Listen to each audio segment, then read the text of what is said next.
जामशेज वरती लागलेली आग आहे।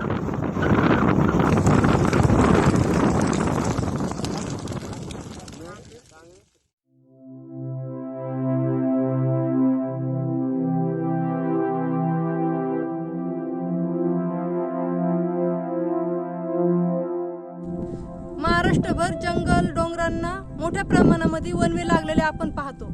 त्याचप्रमाणे नाशिक जिल्ह्यामध्ये सुद्धा मोठ्या प्रमाणामध्ये वनवे लागतात आणि ह्या वर्षी सुद्धा मोठ्या प्रमाणामध्ये नाशिक जिल्ह्यामध्ये वनवे लागले।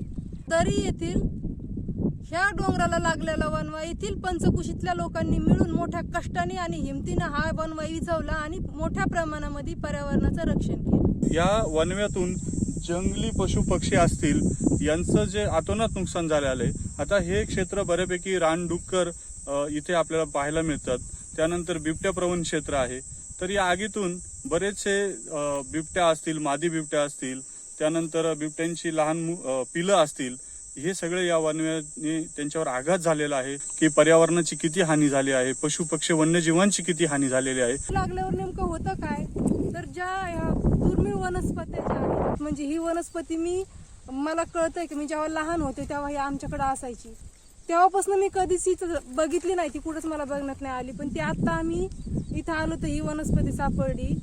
तर ही वनस्पती जी आहे तिचं मुरळ शेंग म्हणून सनी असं म्हणतात। आणि छोटे बाळ आजारी पडले, ते असे बारीक होत चालले, कुपोषित होत चालले, त्यांना जुलाब लागत राहिले, तर याची ही शेंग जर अशी उघडून त्यांना पाजली 2-3 दिवस तर ते बरं होतं। तर अशा महत्वाच्या ज्या वनस्पती आहेत तर त्या यांच्यामुळे वनव्यामुळे त्या नाहीशा होत चाललेल्या आहेत। ही गावठी आवळ्यासारखी दुर्मिळ प्रजाती या ठिकाणी भस्म झालेली आहे। मोठं झाड जे व्हायला कमीत कमी 15 वर्ष 17 वर्षाचा कालावधी लागू शकतो, अशी मोठमोठी झाडे जळून खाक झालेली आहे। ही पर्यावरणाची अत्यंत मोठी हानी आहे। आम्ही शेतकरी असल्यामुळे आमच्या त्या शेतीला सुद्धा त्याचे परिणाम भोगावे लागतात। वनवे जर लागले तर तिथे बरेचसे असे झाड आहे, दुर्मिळ वनस्पती ते नष्ट होतात।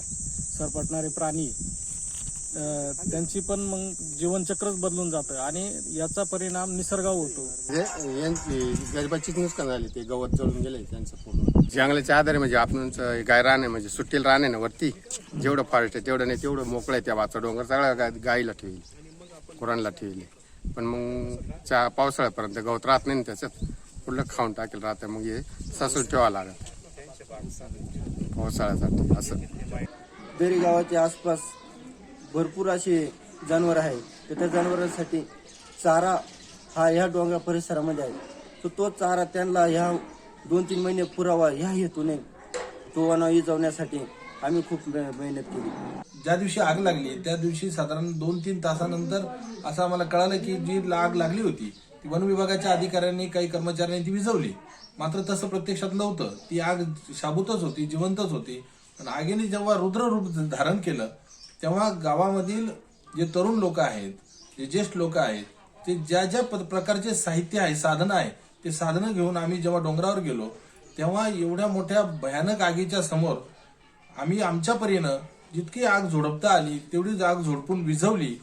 हे तांडव साधारण 4 ते 5 तास चाललं आणि 4 ते 5 तासानंतरच्या तांडवानंतर जे मुख्य जी दर्याई देवस्थान आहे तिथे साधारण 200 एकरमध्ये आम्ही झाडं लावलेली आहे। ती झाडं वाचवण्याचं आमचं टार्गेट होतं।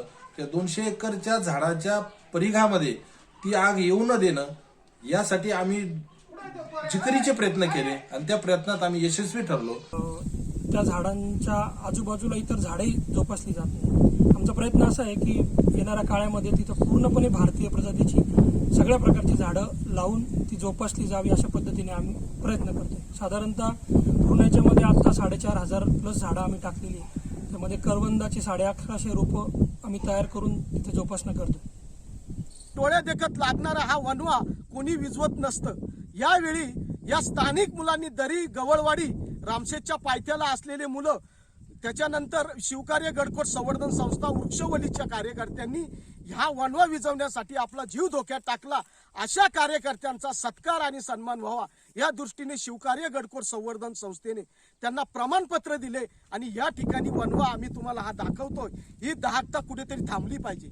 वनवेच्या संदर्भात वनवा थांबवण्याच्या बाबतीत ज्या ज्या उपाययोजना केल्या पाहिजे त्या उपाययोजना आम्ही सुचवल्या।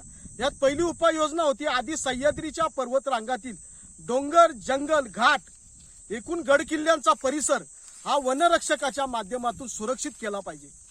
दुसरा मुद्दा होता डोंगर, पर्वतरांगा, सह्याद्रीच्या ज्या ज्या परिसरात जिथे जिथे वणवा लागतो तिथे जाळपट्टी उभारणीचं काम युद्धपातळीवर केलं पाहिजे. येथील बायोडायव्हर्सिटीवर आधारित आपलं जीवन आहे आणि हे जीवनचक्र तुटू नये त्यासाठी पर्यावरण वाचवणं खूप गरजेचं आहे. मी आपल्या सर्वांना विनंती करते की आपल्या आसपास जर असा वणवा लागला तर तो इजवा आणि पर्यावरणाचं रक्षण करा. मी माया, नाशिक, महाराष्ट्रातून इंडिया अनहर्डसाठी.